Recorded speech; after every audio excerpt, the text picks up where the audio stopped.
안녕하세요. 자영업 다일입니다. 한때 폐업률 0%를 자랑하면서 프랜차이즈계의 공무원이라는 별명이 붙을 정도로 높은 매출과 안정성을 기록했던 베스킨라빈스가 창사 이래 첫 적자를 기록했습니다. 베스킨라빈스와 던킨도너츠를 운영하는 비알코리아가 마이너스 290억 원이라는 영업적자를 기록한 건데요. 사실상 베스킨라빈스의 매출이 76%라는 비중을 차지하고 있는 걸 보면 베스킨라빈스의 실적 악화가 이러한 영향에 크게 작용한 것으로 보입니다. 실제로 공정거래위원회 가맹사업거래에서 확인되는 베스킨라빈스의 점포당 연평균 매출액은 2022년 6억 3,856만 6천원, 2023년 5억 600만 65만 원으로 1년 만에 무려 22%가 감소했습니다. 도대체 베스킨라빈스에게 무슨 일이 생기고 있는 걸까요? 오늘은 베스킨라빈스가 사상 첫 적자를 낸 이유에 대해서 분석해보는 시간을 갖도록 하겠습니다. 먼저 첫 번째, 지속적인 가격 인상.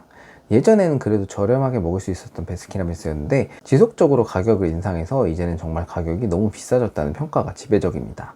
가장 저렴하게 먹을 수 있는 싱글 레귤러의 가격이 2019년 2,800원에서 마지막 가격 인상을 한 2023년부터 무려 3,900원이 되어버렸습니다. 4년 동안 거의 40%에 가까운 가격이 인상이 되어버린 건데요. 예전에는 용돈을 받아서 베스킨라빈스의 아이스크림을 사러 가던 아이들이 많았는데 이제는 아이들 용돈으로 사 먹기에는 너무 힘든 가격대가 되어버렸습니다. 베스킨라빈스는 2022년 3월 전체 주요 제품 가격을 8% 인상한 데 이어서 바로 다음 연도인 2023년도 8월에 또 한 번 주요 제품의 가격을 8% 인상했습니다. 2년 연속으로 8%씩 두 번을 올린 건데요. 어마어마한 인상률이죠. 단가가 비싼 품목일수록 인상률은 더 컸습니다. 베스킨라빈스에서 많이 팔리는 4개의 아이스크림을 담아주는 쿼터의 가격을 살펴보면 2022년 15,500원에서 17,000원으로 약 9.7% 인상을 했고 2023년 17,000원에서 18,500원으로 약 9%의 인상을 한 겁니다. 이제는 거의 치킨 한 마리 가격까지 올라왔기 때문에 이 돈이면 그냥 치킨 먹지가 되어버린 겁니다. 거기에 아이스크림을 완전 그람수 정확히 재서 정량으로만 담아주고 조금이라도 더 담으면 칼같이 빼서 원가 관리를 하고 있음에도 매출 대비 원가율이 2023년 기준 무려 52%에 이를 정도로 원가율까지 폭증한 상황입니다. 또한 주변에 아이스크림을 저렴하게 파는 무인 아이스크림 할인점들이 지속적으로 늘어나게 되면서 이러한 베스킨라빈스와 더욱 비교되는 효과가 나와 소비자들이 소비를 더 줄이고 있는 것이죠. 이제는 아이들이 용돈을 모아서 사 먹을 수 있는 아이스크림이 더 이상 베라에는 없고 아이스크림 할인점에는 있습니다. 거기 롯데리아나 맥도날드에서도 아이스크림을 유인 상품으로 취급해서 저렴하게 팔고 있고 또한 편의점에서도 하겐다즈나 나뚜루 등을 상시 행사로 저렴하게 구매할 수 있습니다. 결국 이러한 지속적인 제품 가격 인상은 베스킨라빈스의 매출 감소 주요 원인이 되어버리게 된 것이죠. 경제학에서 가장 기본인 가격 수요 곡선만 살펴봐도 가격이 수요에 가장 큰 영향을 미치는 것을 알 수 있습니다.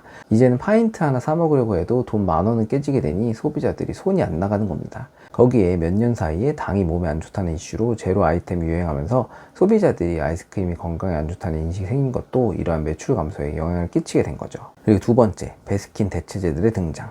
베스킨라빈스가 처음 나왔을 때만 하더라도 디저트 업계에서 베스킨을 대체할 상품이 없었습니다. 2020년 코로나 이후에도 베스킨라빈스는 배달에서도 어마어마한 매출을 쓸어 담으며 점포 매출이 급성장하게 되는 시기였습니다. 코로나 때 홀매장 위주의 프랜차이즈들은 엄청난 타격을 받았지만 베스킨라빈스의 경우 배달 매출이 급성장하는 시기였죠. 베라의 경우 평상시에도 포장으로도 30분에서 40분 정도 갈 수 있도록 세팅이 되어 있었기 때문에 배달 주문이 들어와도 포장하는 것과 같이 판매 세팅해서 가져가기만 하면 바로 판매가 가능했었습니다.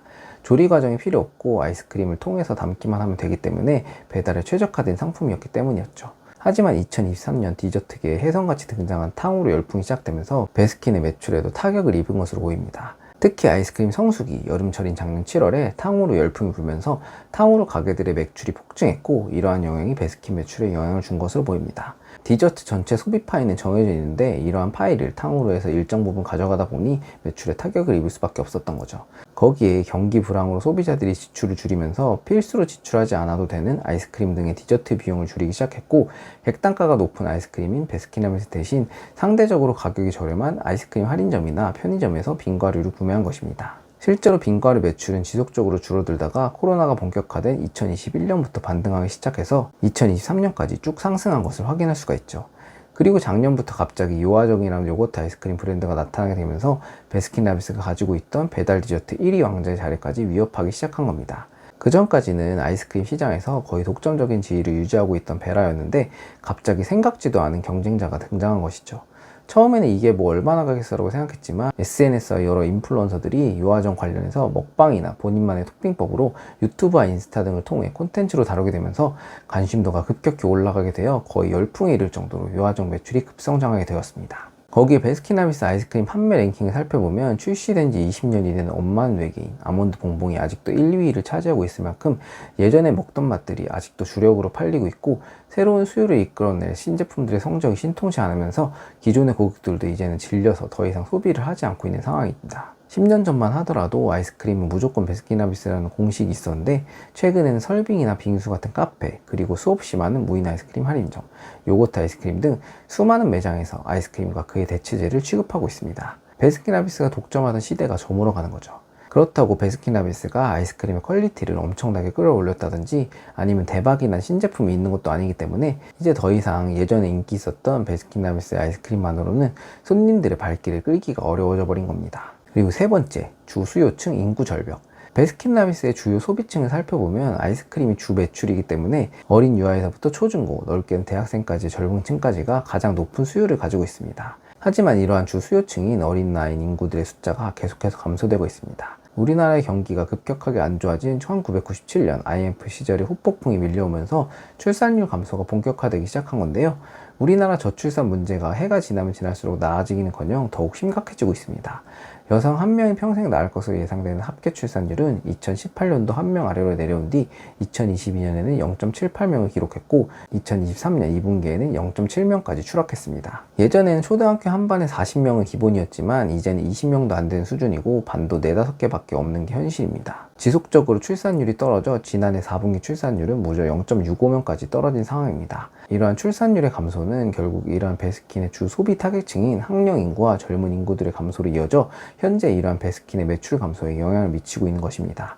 특히 올해 초등학교 취학 아동 숫자가 처음으로 30만 명대 밑으로 떨어졌고 2년 안에 20만 명대로 진입할 전망으로 나타났는데요.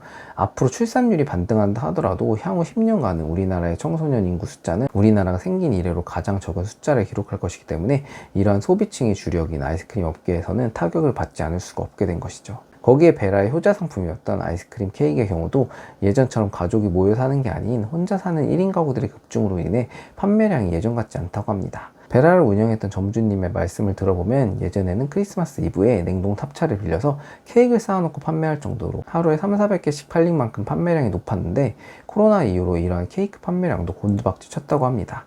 결국 이러한 인구 구조의 변화 또한 베스킨라빈스의 매출 악화에 영향을 끼치고 있는 것으로 보입니다. 베스킨라빈스는 이러한 위기 극복을 위해 전 세계 최초로 구글 최신 인공지능 제미나이를 활용한 아이스크림인 트로피컬 썸머 플레이를 개발했고 지속적인 신제품 개발과 캐릭터 IP 협업 등을 통해 차별화된 고객 경험을 제공해 나갈 것이라고 밝혔습니다. 앞으로 이러한 위기들을 베라가 극복해 나갈 수 있을 건지는 앞으로의 행보를 한번 지켜봐야 할 것 같습니다. 오늘의 영상은 이것으로 마치겠습니다. 도움이 되셨다면 구독, 좋아요 버튼 한 번씩만 눌러주시면 감사드리겠습니다. 감사합니다.